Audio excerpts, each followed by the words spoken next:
পৌষকালী পুজো উপলক্ষে আমরা চলে গেছিলাম গোবরডাঙ্গার বাড়িতে। আর সকালবেলা আমরা কিন্তু টিফিন করতে বসে গেছি। চা, মুড়ি, বিস্কিট নিয়ে একটা গোল টেবিল বৈঠকও হচ্ছিল।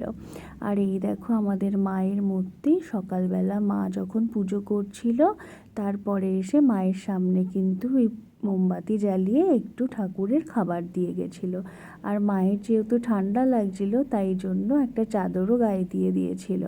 আর এদিকে সকাল সকাল কিন্তু পাড়ার সব মহিলারা মিলে সবজি কাটতে বসে গেছে। আর বৌদি দেখো বসে আছে আর মাইক্রোফোনটা নিয়ে তখন ইয়ার্কি মারছে সৌকে দেখে। আমি তো লঙ্কার বোটা ছাড়াচ্ছিলাম।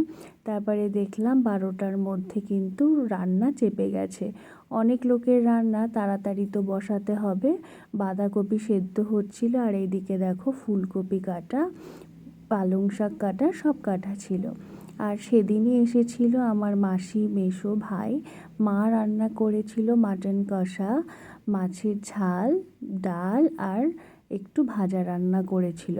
আর এই দেখো আমাদের লালু ওর বাচ্চাটাকে না আদর করছিল, তাই একটু ভিডিও করলাম। আর সন্ধেবেলায় হচ্ছিল পালা কীর্তন, তাই আমি একটু দেখতে বসেছিলাম। অনেক বয়স্ক মানুষজন সব এসেছিল, তারা সব চেয়ারে বসেছিল, তারা নিচে বসতে পারবে না বলে। এই অল্প কয়েকজন লোকই ছিল, খুব একটা বেশি ভিড় টিড় হয়নি দেখলাম।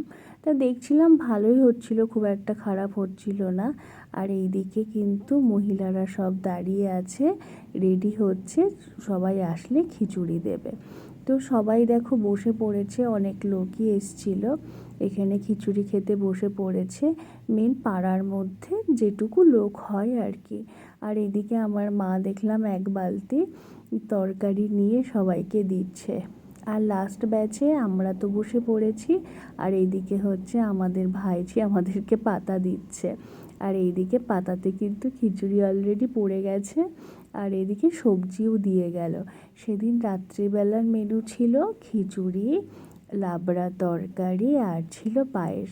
সৌ আমাকে বলছে কি তুমি খাচ্ছ একটু দেখাও। আর দেখাতে গিয়ে আমার হাতের ওপর পড়লো খিচুড়ি। আর এইদিকে আমাদের বৌদি এত পরিবেশন করেছে যে তার পা ব্যথা হয়ে গেছে, সে বসতেই পারছে না, তাই ওরকম করে কিন্তু খাচ্ছিল। আর এটা আমাদের লাস্ট টাইম। আমার মানে হাত টাত ধুয়ে সৌ বলছে চলো ঘরে গিয়ে হাত ধোও। তো যাই হোক, আমরা কিন্তু পুজোটা খুব ভালো কাটিয়েছি। আসছে বছর আবার হবে।